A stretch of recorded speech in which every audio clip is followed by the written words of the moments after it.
Hi అండి, అందరూ ఎలా ఉన్నారు? చూడండి, అమ్మవారి అభిషేకం జరుగుతుంది, మీరు చూడండి. ఏదైనా కానీ త్వరగా సిద్ధించాలి అని అంటే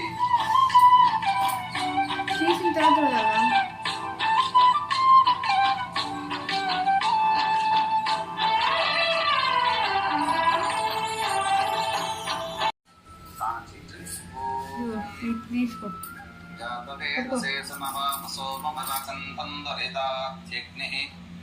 అగ్నివర్ణాం తపసా జ్వలంతీం వైరోచనీం కర్మ ఫలేషు దుష్టాం దుర్గాం దయానవ్యో అస్మాన్ స్వస్తిభిరది దుర్గాణి విశ్వా ఓశ్చ పృథ్వీ బహుళ వన ఉర్వే భవతోకాయతనయాయ శంయోః శ్వాక్షామద్దేవో అతిదురితాత్యగ్నిః అజ్ఞోషికనుపం విప్రయస్వాస్మభ్యం చ సౌభగమాయజస్వ ఓం భూః కాత్యాయనాయ విద్మహే కన్యకుమారి ధీమహి తన్నో దుర్గః ప్రచోదయాత్ ఓం భువః కాత్యాయనాయ తన్నో దుర్గః ప్రచోదయాత్ ఓం భూర్భువః శుభః కాత్యాయనాయ విద్మహే కన్యకుమారి ధీమహి తన్నో దుర్గః ప్రచోదయాత్.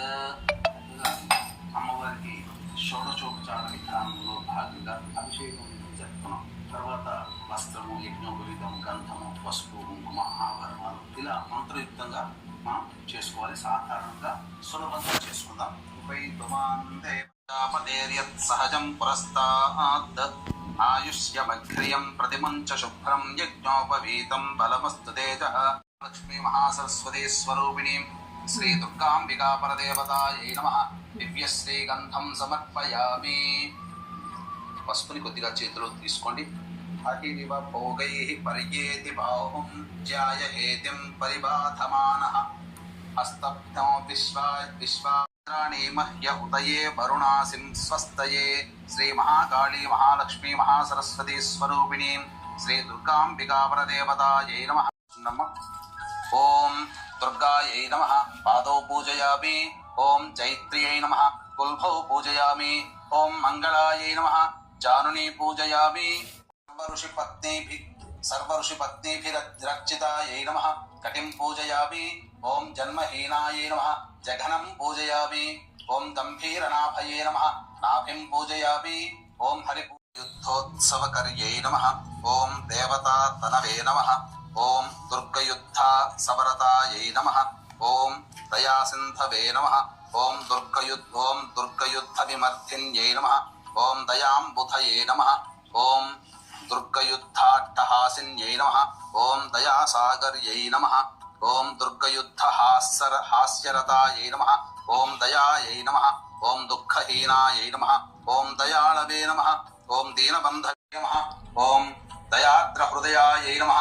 ఓం దీనమాత్రే నమః. ఓం దేవ్యై నమః. ఓం దక్షాధ్వర వినాశిన్యై నమః. ఓం దరాందోళిత దీర్ఘాక్ష్యై నమః. ఓం దీనసేవ్యాయై నమః. ఓం దీర్ఘచక్షుషే నమః. ఓం దేశకాల పరిచ్ఛిన్నాయై నమః. ఓం దీర్ఘలోచనాయై నమః. ఓం సిద్ధాయై నమః. ఓం దీర్ఘనేత్రాయై నమః. ఓం దుర్గాయై నమః. అమ్మవారి అభిషేకం చేసిన తర్వాత పూజ కుంకుమ పసుపుతో పూజ చేసాము. ఇప్పుడు మళ్ళీ నిమ్మకాయల దండ వేస్తున్నాము. చూడండి, ఇది దుర్గమ్మ అభిషేకం చేస్తున్నాం. చాలా మంచిగా జరిగింది దుర్గమ్మ అభిషేకం. ఇలా చేసుకుంటే మన ఇంట్లో సుఖశాంతులు ఎప్పుడూ తొలుతూగుతూ ఉంటాయి. ఏ కష్టాలు రావు. అమ్మని పూజించటం వల్ల మనకి చాలా మంచి జరుగుతుంది. చూడండి, అమ్మవారు మన ఇంట్లో వచ్చి కూర్చున్నట్టే ఉంది. తల్లి నా దిష్టే తగిలేటట్టుంది. ఎంత అందంగా తయారు చేసినామో, చాలా బాగుంది. కలుషం అన్నీ పెట్టాము. చూడండి, అమ్మవారికి గాజులు దండేసాము. చిన్న అమ్మవారికి కూడా ప్రతిమను తీసుకొచ్చి అభిషేకం చేసాము. దానికి కూడా గాజులు దండేసాము. మా ఛానల్ నచ్చినట్లయితే లైక్ చేయండి.